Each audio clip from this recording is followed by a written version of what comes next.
ہمیں یہ علم ہے کہ اس جہان اس کے میں اللہ کے سوا اور بھی کوئی کار فرما ہے، یا اور بھی کسی کی عبادت کی جا سکتی ہے، یا اور بھی کوئی ہے جو کہ عبادت کے لائق ہے؟ میں تو ایسی شہادت ہرگز نہیں دے سکتا۔ کہو خدا تو وہی ایک ہے، اس میں اس شرک سے قطعی بیزار ہوں جس میں تم مبتلا ہو۔ جن لوگوں کو ہم نے کتاب دی ہے وہ اس بات کو اس طرح غیر مشتبہ طور پہ پہچانتے ہیں جیسے وہ اپنے بیٹوں کو پہچانتے تھے، مگر جنہوں نے اپنے آپ کو خود خسارے میں ڈال دیا ہے اور وہ اسے نہیں مانتے۔ وہ تو کتاب کو اس طرح مانتے تھے، اس طرح پہچانتے تھے جیسے وہ اپنے بیٹوں کو پہچانتے تھے۔ انہیں پتا تھا کہ ایک نبی آئے گا، انہیں پتا تھا کہ یہ کتاب ہے، انہیں پتا تھا کہ اس میں راہ ہدایت ہے، انہیں پتا تھا کہ یہ اللہ کی طرف سے آئی ہے، انہیں پتا تھا کہ ایک ہی رب ہے جس کی عبادت ہمیں کرنی ہے، ایک ہی رب ہے جو پوری دنیا کا جو خالق ہے، ہر چیز کا جو بنانے والا ہے۔ انہیں سب کچھ پتا تھا، اتنی اچھے طریقے سے پتا تھا جتنے اچھے طریقے سے انسان یہ دعویٰ کر سکتا ہے کہ میں اپنے بیٹے کو جانتا ہوں۔ کوئی اولاد میں سے کوئی غلط کام کرے نا، بیٹا کوئی غلط کام کرے، تو یوزلی جو والدین ہوتے ہیں، اسپیشلی جو باپ ہوتے ہیں، ان کا یہ ڈائلاگ ہوتا ہے، ان کا یہ رویہ ہوتا ہے، مجھے پتا تھا اس نے یہ کرنا ہے، میں اسے اچھی طرح جانتا ہوں۔ انسان اپنے بیٹوں کے اتنے مان سے کہہ سکتا ہے کہ کیونکہ انہوں نے ان کے ہاتھوں میں وہ چیز بڑی ہوئی ہوتی ہے۔ تو اسی طرح سے یہ لوگ جو تھے وہ اسی طرح کتاب کو پہچانتے تھے، انہیں پتا تھا کہ آئے گی یہ کتاب، ایک رسول آئے گا، خالق کائنات کی طرف سے وہ ہوگی کتاب، وہ الہامی کتاب ہوگی، اور اس میں راہ ہدایت ہوگی، اور وہ حق پہ چلنے والوں کے لیے ہوگی۔ سب کچھ انہیں پتا تھا، اتنے اچھے طریقے سے پتا تھا جیسے کہ انہیں اپنے بیٹوں کا پتا ہوتا ہے، پھر بھی وہ نہیں مانتے تھے۔ اب ہم نے دیکھنا ہے کہ ہمیں اس کتاب کے بارے میں کیا پتا ہے۔ ہمیں پتا ہے نا کہ یہ حق ہے، ہمیں یہ بھی پتا ہے کہ نبی پاک صلی اللہ علیہ وسلم پہ آئی ہے، ہمیں یہ بھی پتا ہے کہ اللہ رب العزت کی طرف سے آئی ہے، ہمیں یہ بھی پتا ہے کہ یہ اللہ کی کتاب ہے، اور اللہ وہ ہے جو ساری کائنات کا مالک ہے، جو ساری کائنات کا خالق ہے، ہر چیز اس کے قبضے میں ہے، ہم اسی کی عبادت کرتے ہیں، اور اس کی طرف سے یہ کتاب آئی ہے۔ اور کس وجہ سے آئی ہے؟ تاکہ ہم اس کو سمجھ کر اپنی زندگیوں پہ نافذ کر سکیں، اس کو سمجھ کر ہم اپنے عمل ٹھیک کر سکیں، اس کو سمجھ کر ہم جنت کے راستے پر چل سکیں۔ جیسے اس بارے کے شروع میں اللہ نے کہا تھا کہ جو حق شناسی کرتے ہیں ان کے لیے جنت کا راستہ ہے۔ یہ کتاب ہمیں پتا ہے نا کہ یہ حق کی کتاب ہے، ہم نے بس اس کو سمجھنا ہے جنت کے راستے پر چلنے کے لیے۔ ہمیں اس کتاب کا ریلیشن ایسے ہی ہے جیسے ہمارا اپنی اولاد سے ہے، یعنی کہ ہم اس کو اتنی اچھے طریقے سے ہم اس کتاب کو جانتے ہیں جتنے اچھے طریقے سے ہم اپنی اولادوں کو جانتے ہیں۔ لیکن کیا پھر ہمارا رویہ اس کے ساتھ ویسا ہے؟ سب جانتے بوجھتے ہوئے بھی ہم نے اس کو ایک علیحدہ کر کے نہیں رکھ دیا، ہم نے اس کو ایسے نہیں کر دیا کہ دنیا علیحدہ اور دین علیحدہ۔ دنیا تو ہم اپنی مرضی سے گزاریں گے، ہاں دین پڑھنے کے لیے ٹھیک ہے، تلاوت کر لیتے ہیں اس کی، بہت ہے، ہم نماز میں پڑھ تو لیتے ہیں، سورہ کافرون پڑھ لیتے ہیں، قل ہو اللہ پڑھ لیتے ہیں، بہت سی صورتیں پڑھ لیتے ہیں، کافی تو ہے، یا تلاوت کر لیتے ہیں، کافی تو ہے۔ کیا یہ کافی ہے؟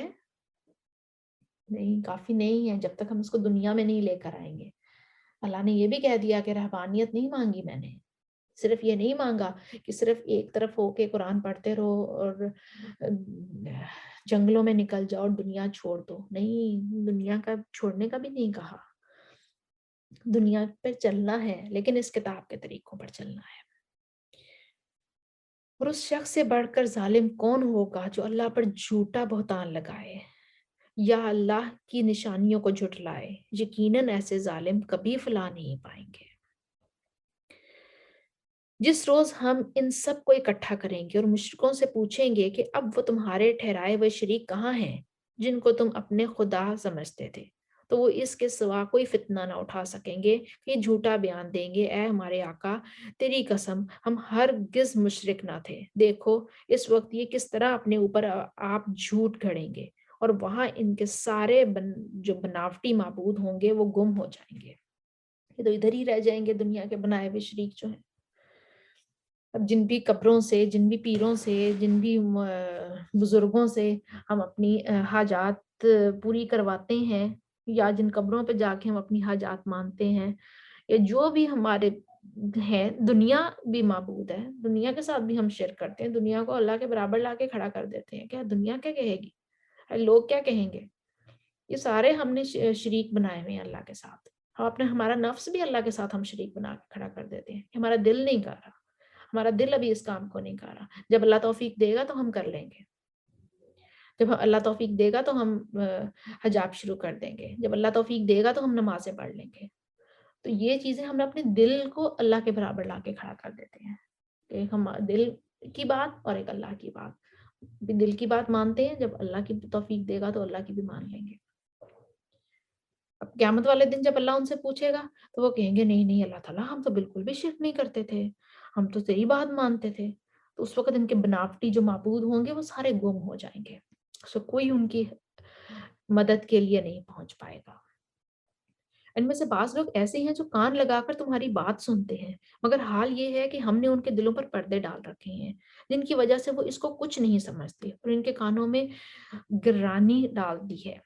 کہ سب کچھ سننے پر بھی کچھ نہیں سنتے۔ وہ خواہ کوئی نشانی دیکھ لیں، اس پر ایمان لا کر نہ دیں گے۔ حد یہ ہے کہ جب وہ تمہارے پاس آ کر تم سے جھگڑتے ہیں تو ان میں سے جن لوگوں نے انکار کا فیصلہ کر لیا ہے وہ ساری باتیں سننے کے بعد یہی کہتے ہیں کہ یہ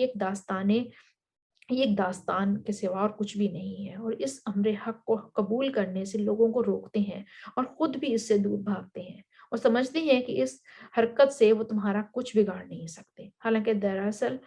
وہ خود اپنی ہی تباہی کا سامان کر رہے ہیں، مگر انہیں اس کا شعور نہیں۔ کاش تم اس وقت کی حالت دیکھ سکتے ہو جب وہ دوزخ کے کنارے کھڑے کیے جائیں گے، اس وقت یہ کہیں گے کہ کاش کوئی صورت ایسی ہو کہ ہم دنیا میں پھر واپس بھیجے جائیں اور اپنے رب کی نشانیوں کو نہ جھٹلائیں اور ایمان لانے والوں میں شامل ہو جائیں۔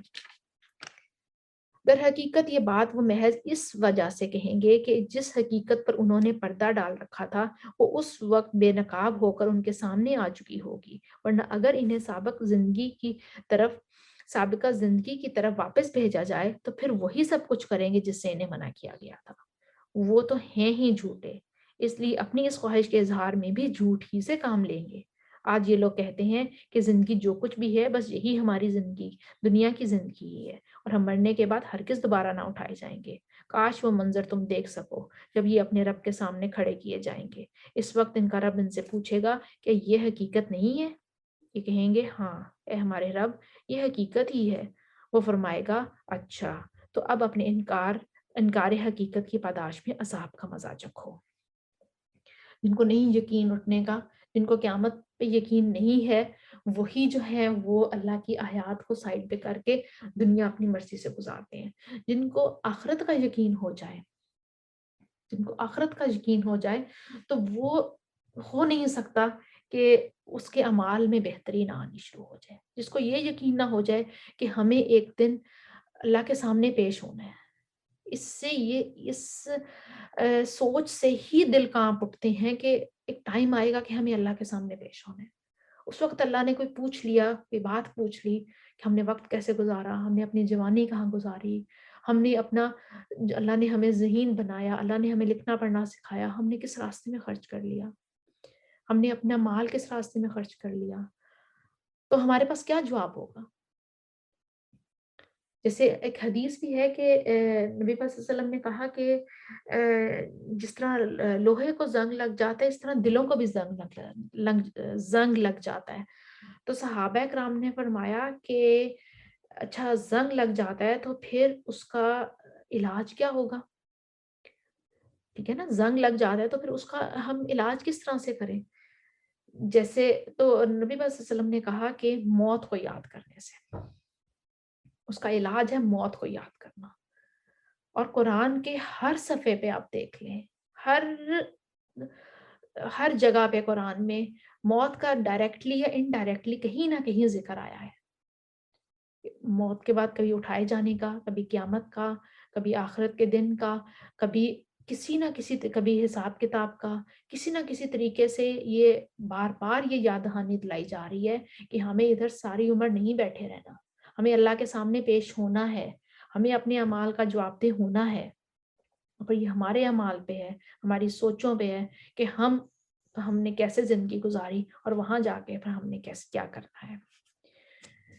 نقصان میں پڑ گئے وہ لوگ جنہوں نے اللہ سے اپنی ملاقات کی اطلاع کو جھوٹ قرار دے دیا۔ جب اچانک وہ گھڑی آ جائے گی تو یہی لوگ کہیں گے افسوس ہم سے اس معاملے میں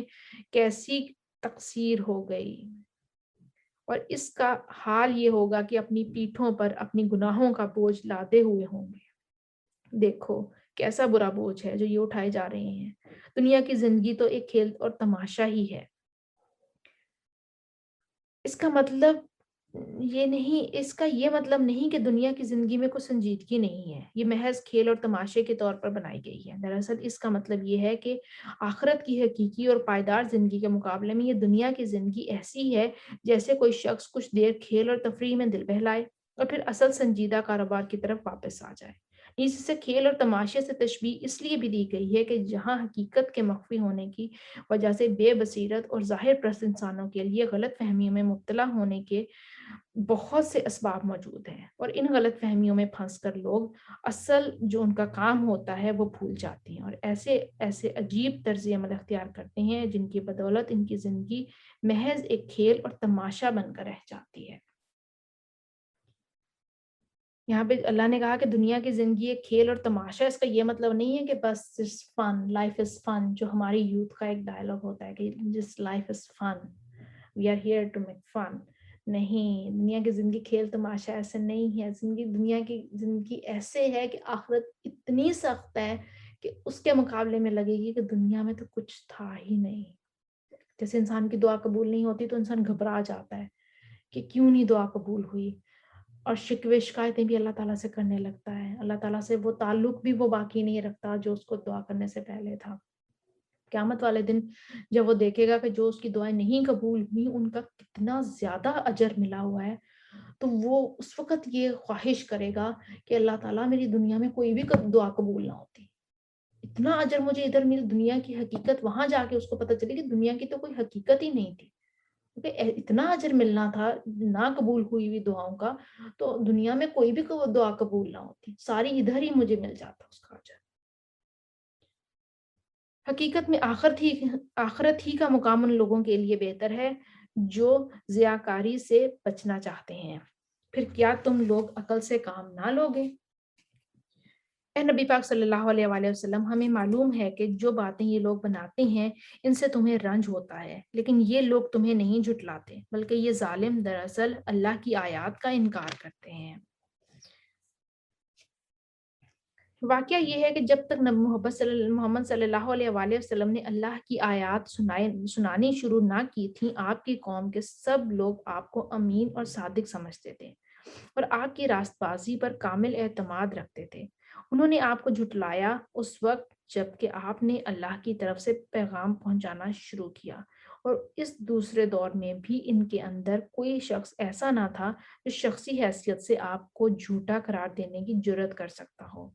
آپ کے کسی سخت سے سخت مخالف نے بھی کبھی آپ پر یہ الزام نہیں لگایا کہ آپ دنیا کے کسی معاملے میں کبھی جھوٹ بولنے کے مرتکب ہوئے ہیں۔ انہوں نے جتنی آپ کی تکذیب کی وہ محض نبی ہونے کی حیثیت سے کی۔ آپ صلی اللہ علیہ وآلہ وسلم کا سب سے بڑا دشمن ابو جہل تھا، اور حضرت علی رضی اللہ تعالیٰ عنہ کی روایت ہے کہ ایک مرتبہ اس نے خود نبی پاک صلی اللہ علیہ وآلہ وسلم سے گفتگو کرتے ہوئے کہا، ہم آپ کو تو جھوٹا نہیں کہتے، مگر جو کچھ آپ پیش کر رہے ہیں اسے جھوٹ قرار دیتے ہیں۔ تم سے پہلے تو اللہ تعالیٰ کہتے ہیں تم سے پہلے بھی بہت سے رسول جھٹلائے جا چکے ہیں، مگر اس تکذیب پر اور ان اذیتوں پر جو انہیں پہنچائی گئیں انہوں نے صبر کیا، یہاں تک کہ انہیں ہماری مدد پہنچ گئی۔ اللہ کی باتوں کو بدلنے کی طاقت کسی میں نہیں ہے، اور پچھلے رسولوں کے ساتھ جو کچھ پیش آیا اس کی خبریں تمہیں پہنچ ہی چکی ہیں۔ ہم اگر ان لوگوں کی بے رخی تم سے برداشت نہیں ہوتی تو اگر تم میں کچھ زور ہے تو زمین میں کوئی سرنگ ڈھونڈو یا آسمان میں سیڑھی لگاؤ اور ان کے پاس کوئی نشانی لانے کی کوشش کرو. اگر اللہ چاہتا تو ان سب کو ہدایت پر جمع کر سکتا تھا، لہٰذا نادان مت بنو. یعنی اس فکر میں نہ پڑو کہ ان لوگوں